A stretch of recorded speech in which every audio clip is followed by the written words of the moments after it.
Most people have a checking account. They use it every single day. And most people couldn't explain how it actually works. That gap between using something and understanding it is exactly where banks make their money.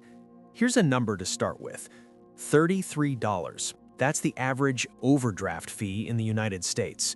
One moment, one transaction, your balance dips below zero, $33 gone.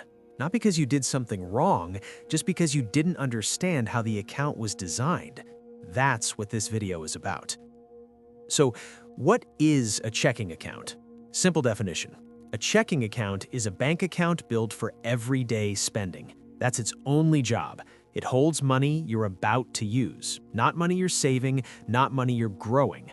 Money flows in when you get paid, money flows out when you spend. It's a pass-through account. Most people treat it like a storage account.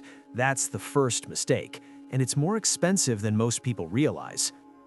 Now here's where it gets important, because a checking account is not the only type of account, and the differences between them matter more than most people think.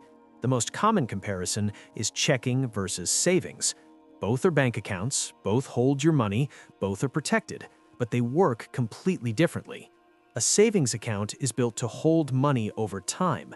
The bank actually pays you, called interest, just for keeping money there. It's a resting place for money you're not spending right now. A checking account pays you almost nothing. Some pay zero, because it's not built for storing, it's built for moving. That's difference one. Savings grows slowly on its own, checking does not. Difference two is access.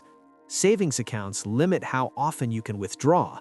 Many banks cap it at 6 times per month. Why? Because the bank uses that money. They lend it to other people. They earn interest on those loans. If you're pulling it out constantly, that disrupts everything, so they restrict it. Checking accounts have no limit. Swipe 50 times a day. Transfer money every hour. No cap, no restriction. That's the trade-off. Unlimited access, no growth. Savings gives limited access, gives you growth. Checking gives unlimited access, gives you nothing extra. Now here's where the fees come from. Banks offer checking accounts for free, sort of. Some charge a monthly maintenance fee just to keep the account open. $5, maybe $15. It appears quietly on your statement every month. Some banks waive that fee, but only if you meet a condition, maybe a direct deposit, maybe a minimum balance. Most people never read those terms when they sign up, so the fee appears month after month, and most people never notice.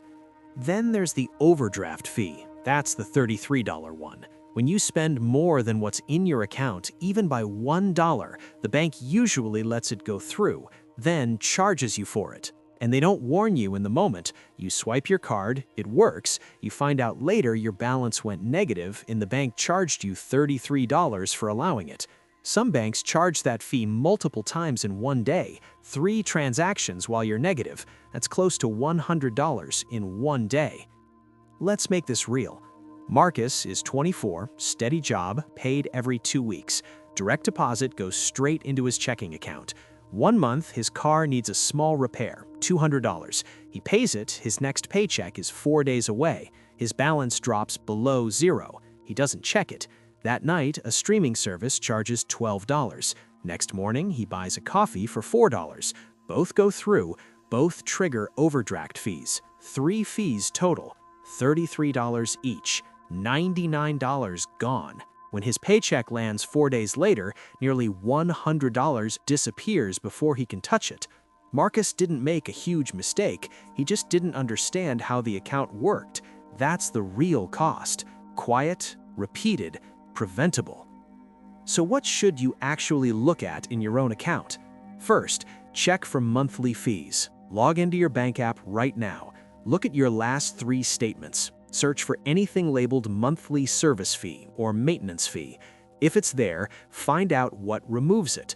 Sometimes all you need is a direct deposit setup. Sometimes it's keeping a small minimum balance. The fix is usually simple. You just have to know the rule exists. Second, check your overdraft settings. Most banks let you turn off overdraft coverage. With it off, the bank declines transactions when your balance hits zero. No fee, no surprise. With it on, which is usually the default, the bank lets charges go through, then charges you $33 for each one. Go into your bank app, find overdraft settings. If you've never looked, the default is probably set to whatever makes the bank the most money, not what protects you. Third, know when your automatic payments come out. Streaming services, subscriptions, phone bills, they all charge on set dates. If those dates don't line up with your payday, you can hit zero without expecting it. A 2-day gap between a charge and your paycheck is all it takes. You don't need a spreadsheet, you just need to know what's coming out and when.